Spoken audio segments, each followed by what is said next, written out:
Castrol GTX Keystone Nationals. Dick LaHaye's crew is working on this race car.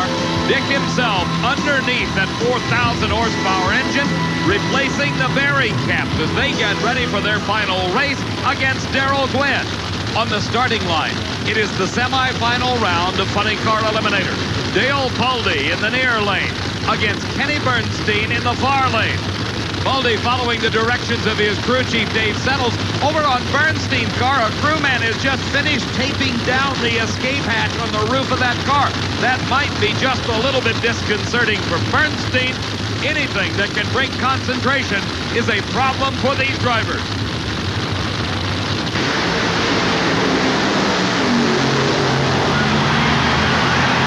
Bernstein with a tremendous run, another 5.38 second elapsed time. His speed 273 miles an hour.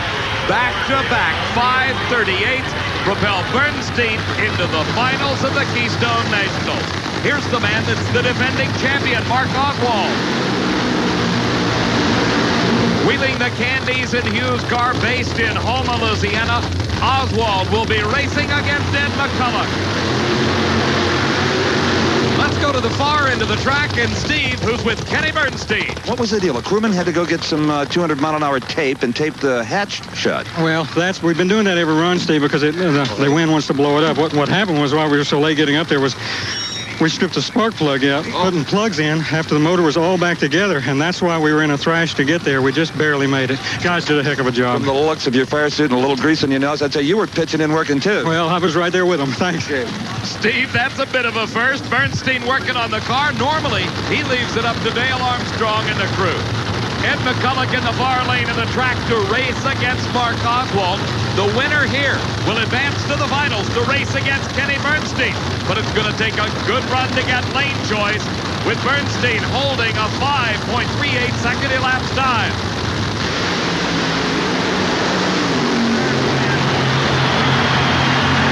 And Ed McCulloch by half a car length. He gets the lane choice. 5.37 seconds. His speed, 273 miles an hour. Oswald had the advantage at the start, but as we look again in replay from our finish line camera, McCulloch had the horsepower. This win advances McCulloch into the final round to race against Kenny Bernstein. This is a rematch of the U.S. Nationals just 2 weeks ago, where McCulloch also had the lane choice and won the race. Let's go to Steve. Lane choice doesn't appear to be a big factor, Ed. You have it with your track record 537. Well, Steve, you know, we talked about it earlier. I didn't think it was going to play a big part in it. The racetrack on both sides is real good, but if you've got lane choice, if something happens, if it oil down, you've got your choice. Also, it gives you a chance to stay in the lane you're comfortable with, that you know. Well, we'll have to see. Bernie's in charge of that. We'll have to see where we're going to stay. Bernie Federle, the crew chief. The final rounds coming up next in the Castrol GTX Keystone Nationals. At the 4th annual Castrol GTX Keystone Nationals at Maple Grove Raceway, I'm Dave McClelland along with Steve Evans, and earlier today we had the final rounds of racing in the sportsman categories of NHRA Championship Drag Racing. In top alcohol dragster, it was Mike Troxel in the near lane against Jeff Rapp in the far lane. Troxel had to overcome a starting line advantage by Rapp, but he did so in fine style, winning the top alcohol dragster championship by nearly a car length. Pat Austin won the top alcohol funny car title. He also won the U.S. Nationals, as did Steve Ambrose, the winner in competition eliminator. The Superstock champ was Ron Connolly. Matt Rover won stock eliminator, and the Super Gas champ, Rob Slavinsky. Right now, we're riding with Bob Glidden as he approaches the starting line for his final race against Jerry Ekman. Glidden's got to be a bit concerned. It was Ekman that put him away at the Winston All-Star race to win the big $30,000 payoff earlier this year. Glidden in the near lane, Ekman in the far lane. The two drivers getting themselves psychologically prepared. Bringing up the RPM on those 500 cubic inch engines. Watch Glidden's left foot. He'll just bump the car into the staging beams. Then the RPMs are up, and Ekman red light. You saw him leave the starting line too soon. Rusty Glidden showing the reaction of the win for his dad, Bob. And Bob Glidden takes home the Keystone Nationals Championship. Rusty, in his exuberance, knocked down his mom, Etta. They are both okay, and Bob Glidden acknowledging for our cameras his championship. The Glidden high five signifying Bob's 65th win. There's the red light by Ekman. He left the starting line too soon. Bob Glidden was the automatic winner at that point. The final now of Funny Car Eliminator, Kenny Bernstein against Ed McCulloch. Earlier, we heard McCulloch talk about the choice of lanes. He has it. He selected the lane the furthest from the camera, the one that he has been running so well in all day long. It's interesting to note that here we are 2 weeks after the U.S. Nationals, and the same two cars meet in the finals. 1 point to remember. At that race, the U.S. Nationals, Bernstein had the performance edge in the finals. McCulloch outdrove him off the starting line. Steve? Well, mathematically, that doesn't clinch the Winston Championship, but for all practical purposes, you'll be a tough man to catch now, Bob Glidden. Great job. Well, Steve, thanks a lot. We talked before this round that if there was a chance that we could win this round, it would almost clinch the Winston World Championship, and we feel pretty good right now. A 7:36 did it. Well, we thought we would run a little bit quicker than that. I don't know why we didn't, but, you know, that's racing. We won the race. You bet. And you knew Jerry was going to try to leave on you. He red-lighted, but he went all the way through, and you still beat him. So you beat him twice. Well, I think he actually got to the finish line first, but I knew, hey, Jerry's been almost perfect all day long. He's been a little bit off the pace performance-wise, but, you know, at the Winston race in Atlanta, he left on me 600 or 700 and beat me, so I know how that goes. The family Glidden, congratulations again. Thanks a lot, Steve. Bob Glidden, his 65th event title, a stepping stone on the way to a record 9th Winston Championship. Time now for the finals in Funny Car Eliminator. Kenny Bernstein looking on intently as his competition, Ed McCulloch, approaches the starting line.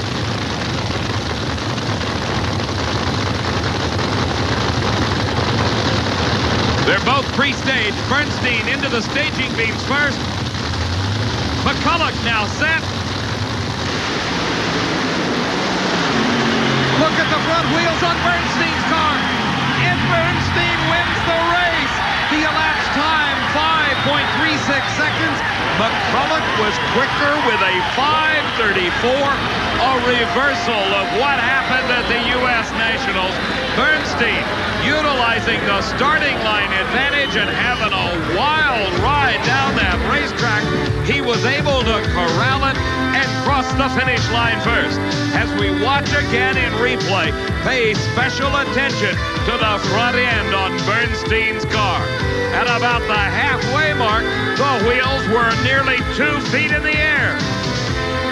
Bouncing his way down track, Bernstein was able to pull ahead of McCulloch and by just a few feet takes home the Funny Car Championship. The exact reverse of the U.S. Nationals 2 weeks ago. Kenny Bernstein, it was your hole shot. Your 36 beats his 34. Well, that's super. It was a great race, and we knew we had to do everything right. And it's just been one of those weeks. It's been tough, and Ed's a heck of a driver. He did it at Indy and can do it every day. You got to be ready up there. We weren't in this thing, but it looked to us like it was trying to wheel stand. It was trying to carry the front wheels. I've never had anything like it, Steve. I'm almost sure at three-quarter racetrack, the front end, all I could see was the sky.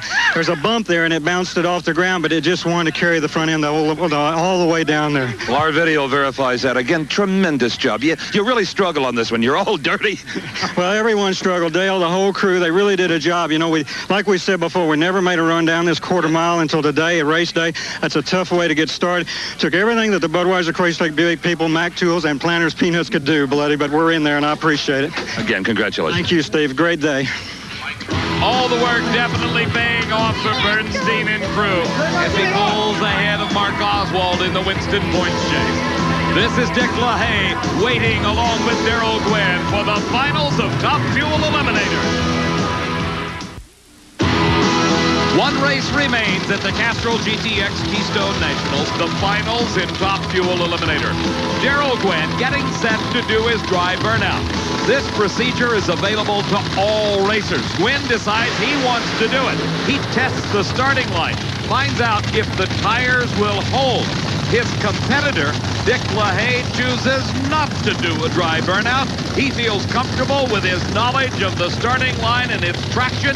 Therefore, he decides not to do the burnout, which could put an extra strain on parts and pieces. His daughter, Kim LaHaye, the crew chief on this car, backing him up into his tracks, trying to find that traction. Earlier, between rounds, Steve had a chance to talk to Kim. We've seen the frustration of this season on your dad's face. Do you carry a little of that down in the guts as well? Absolutely. It's probably if we wouldn't have won the World Championship last year, it wouldn't be so frustrating. But being on top as we were last year and winning the World Championship and coming back and not doing so well, struggling here, struggling there, has been very frustrating. Best of luck in the final. Thank you, Steve. That frustration felt this season by the LaHayes could be turned to elation should they be able to defeat this man, Darrell Gwynn. LaHaye, the defending champion for the past 2 seasons on this racetrack, comes into this round the favorite. He had a 5.07 second elapsed time in the semifinals. That compares to the 5:10 for Gwynn. That 5:07 for Dick LaHaye, the quickest time in his career that spans more than 2 decades of competition in Top Fuel Eliminator. They're set. And LaHaye goes up in smoke. Darrell Gwynn wins the race and advances on Joe Amato in the championship points chase. You saw Darrell Gwynn applauding himself in the shutdown area. As we look again in replay, it was a good start, but just a few feet down track, Dick LaHaye's car lost traction. Those huge tires went up in smoke, and at that moment, Darrell Gwynn pulled ahead and stayed ahead. Gwynn's elapsed time, 5.14 seconds, a picture of consistency. Well, Dave, I think this crew went almost as fast as Darrell himself. They're all here, and it is bedlam. And it's bedlam because Darrell's hopes for his first Winston crown are still alive with 3 races to go. That's right, Steve. We knew that it would take consistent low numbers to win this race. I didn't have to hold the brake all day. These guys made it great for me all day. After each, you know, you normally pull the starting line and you wait for the run. Well, I wait for the dry burnout because that tells everything about the whole run. And I'm just real excited, and this Bud's for you. You know, after his 5:07, I asked LaHaye if he was going to leave it alone. He said, no, you can't these days. He stepped on it, and you saw what happened. You took the conservative approach. Well, we did. At the same time, this car's been off all weekend, Steve, and we've had to just, I bit the bullet and listened to the entire crew this run, and I did exactly what they said. So I have to take my hats off to the entire Bud crew. Great job, great crew. Congratulations. Thank you very much. Appreciate it. He could still do it all this year. Steve, he certainly could. He's coming from the number 3 finishing point last season. The year before that, Darrell Gwynn was second. That's where he stands right now to Joe Amato in the 1988 points chase. Kenny Bernstein has pulled a few hundred points ahead of Mark Oswald. And in Pro Stock, Bob Glidden has extended his lead over Tony Christian. For Steve Evans, I'm Dave McClellan saying so long from Maple Grove Raceway. The 1988 NHRA Castrol GTX Keystone Nationals has been brought to you by Fram, Bendix Auto Light, all quality products of Allied Automotive, and by Goodyear.